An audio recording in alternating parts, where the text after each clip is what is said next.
Narcissism is a hot topic, very popular when talking about parents of estranged adult children. These adult children cut off for a reason, and many of them talk about how their parents are narcissistic. We're going to go over what narcissism is, what it's not. We're going to talk about how narcissism contributes to estrangement, and then go over some very important ways in which you can cope as an adult child and a parent when there is narcissism in the parent-adult-child estrangement. Hi, I'm Marie Morin. I'm a therapist and a wellness coach. Let's get started. According to the DSM-5, Narcissistic Personality Disorder is a pattern of grandiosity, a need for admiration, and a lack of empathy. So in order to have a strict personality disorder, there needs to be a certain criteria, and it's measured by looking at symptoms and counting them. For this one, you need 5 or more. I'm going to read them briefly. It'll help us to frame what narcissism is. So hang on. So the personality disorder, how severe these symptoms are can vary. People with the disorder can have an unreasonably high sense of self-importance. They could require excessive and constant admiration. They feel that they deserve privileges and special treatment. They expect to be recognized as superior, even without achievements. They make achievements and talents seem bigger than they are. That's the grandiosity piece. They are preoccupied with fantasies about successes, power, brilliance, beauty, or the perfect mate. They believe they are superior to others and can only spend time with or be understood by equally special people. They are critical of and look down on people they feel are not important, and they expect special favors and expect other people to do what they want without questioning them. They take advantage of others to get what they want. They have an inability and unwillingness to recognize the needs and feelings of others. That's the lack of empathy piece. They are envious of others and believe others envy them, and they behave in an arrogant way, brag a lot, and come across as conceited. And they insist on having the best of everything, for instance, the best car or office. Okay, so now is narcissistic personality disorder inherited or is it genetic? There are scientists and researchers who believe that there is a genetic component to it. However, there needs to be certain behaviors that occur in childhood that would stress one in order for the personality disorder to be present. However, we can't really know one way or the other. There's a lot of varying theories on whether it's actually genetic or learned. These are the factors that can facilitate narcissistic personality disorder: childhood trauma and abuse, overindulgent parenting, and that genetic piece. And there's a difference between narcissistic personality disorder and narcissistic traits. As we said earlier, if you have the disorder, it has to be in line with having 5 or more of those symptoms. And interestingly, most people never really get diagnosed because they don't think there's anything wrong with them. So what are narcissistic parents typically like? Okay, so they can't handle criticism. They're very uncomfortable with any kind of negative responses or assessment. Being confronted can lead to denial and defensiveness. They can be exploitative to improve their social standing. This is the type of person that might explode in a grocery store just to prove a point. They can be passively aggressive. So this means that they can indirectly hurt you by not actually saying what they mean, but pointing to it in another way. They can hint at criticisms rather than come out and directly say what they want to say plainly. They can be avoidant. They will not want to be around people that don't like them. And they can be convinced that they have elevated social status, which is quite delusional. What narcissism is not. So narcissism is often a catch-all phrase to include people that have a high confidence level and maybe are a bit cocky.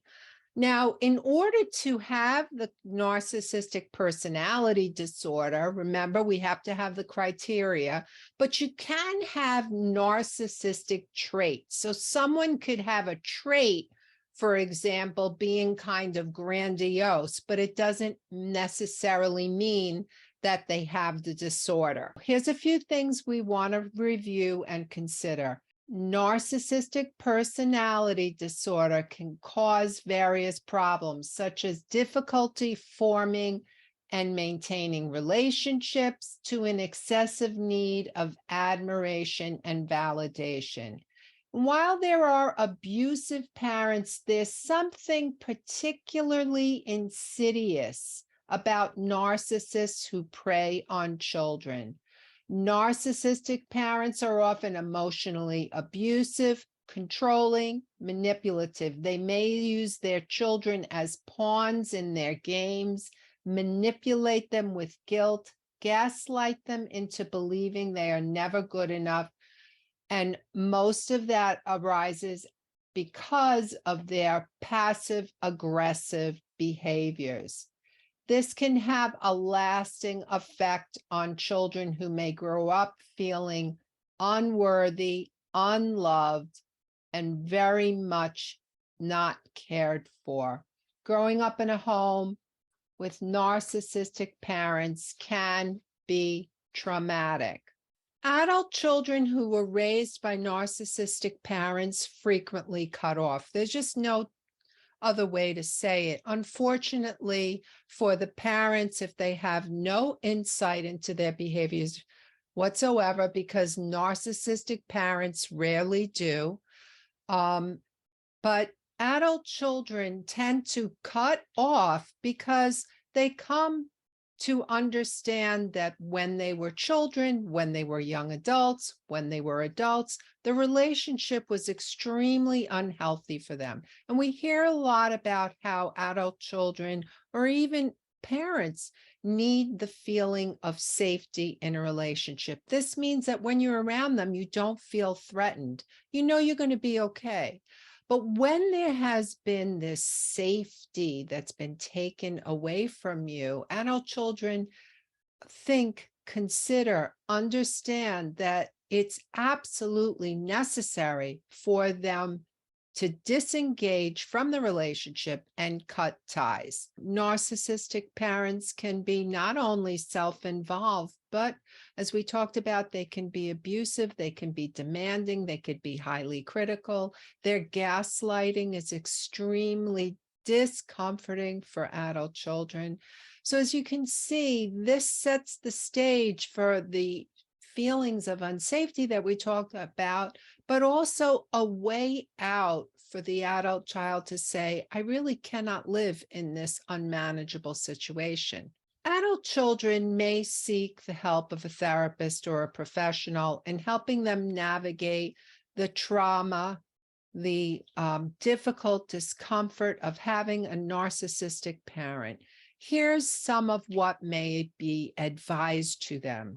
Discontinue or limit contact as much as possible because it is highly unlikely that anything they are told will promote change in their behavior. So remember, in the beginning of this video, narcissists hardly think there is anything wrong with them. So if their adult children tell them something, they're not really hearing them at all. And as a result, this is why a therapist or another professional may say, your parent is not going to change. So staying with them in that situation is very triggering to you or is very distressing for you. So cutoff is an option that will protect your safety. Now let's talk about abuse and narcissism. Abuse is defined as any action that intentionally harms another person. It can be mental, emotional, or physical. The result of abuse and narcissistic abuse can contribute to the victim's mental illnesses, difficulties learning, depression, anxiety, low self-esteem, and trouble forming and maintaining meaningful relationships. So we know from everything I've explained up until this point that when an adult child is harmed by either a person with narcissistic personality traits or actually having the disorder, it's a form of abuse. It is traumatic and it's been harmful, and it injures their sense of safety. It damages their psyche, the way that they see themselves and the way they see the world. And they deserve to live in a threat-free and healthy environment. Neither an adult child or a parent ever deserves to be abused. So now, how do you move forward? What if you've been this adult child? What if you've been this parent and your adult child has said, you know what, you're a narcissist? Let's talk about that for a second. For the adult child, there are a few things that you can do to help you cope with narcissism and estrangement. It may be very difficult for you to move forward, but having the support of a professional, having them be there for you as you process what has happened to you and work through your trauma is absolutely essential. For adult children, it's really important to stay in contact with people who love and value you, where you feel comfortable around and where you feel like you can be yourself.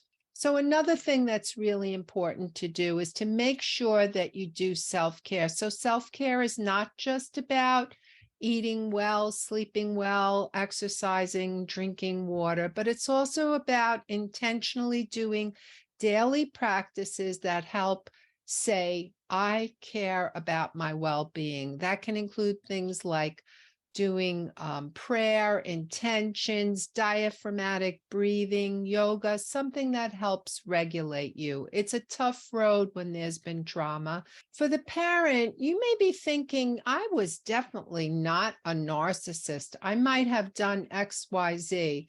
But one of the things that, if you think this comes out of left field, is to really talk to somebody and have a conversation. People that know you and know what was going on with you and your adult child. That might be helpful in giving you some insight. If your adult child has told you something and you see it as so far off in left field, asking someone that was close to you may bring some greater information to you. You also might want to think about gaining the help of a professional and helping you sort out whether you were narcissistic or you weren't. It's a good idea to get support. Being estranged from an adult child, from a family member, is extremely stressful to the nervous system and to our emotions. It really is heartbreaking. So having somebody to talk to, having someone to guide you as you go through this estrangement condition is absolutely essential. Remember, being willing to validate your adult child's words and perceptions is a fundamental step. That's why going to get help is so important. Narcissistic parents, and that's why people are often accused that way, spend a lot of time in denial and defensiveness. They don't want to hear their adult children, and they may be misnamed a narcissist because of that, because they just are too defensive. But remember that validating means you actually heard what your adult child said. Secondly, the thing that adult children really talk about is that they want to see their parents change. There's no doubt that there are a number of adult children who have no interest with reconciling with their parents when there's been abuse. However, there are some who really wish their parents would change and would go the extra mile. And what does it mean to change? It means that you're doing things like you're learning how to communicate with your adult child. You're learning how not to look like you're going to fall to pieces because they're not wanting to be with you. You're going to look stronger. You're going to look like you know what you're doing with yourself, and you're not all emotionally devastated because they've decided they need space. Remember, there are many reasons why adult children cut off, and sometimes it does not have to do with their parents. Let's remember also that estrangement is extremely complex. There's no one size fits all. And I hope this video has been a help to you. Please leave me a comment below. What has helped? What do you want to learn more about? And don't forget to get my ebook, Feeling Heartbroken and Alone, How to Pick Up the Pieces When You're Estranged. Please hit the like, subscribe, and ring the bell. See you in the next video.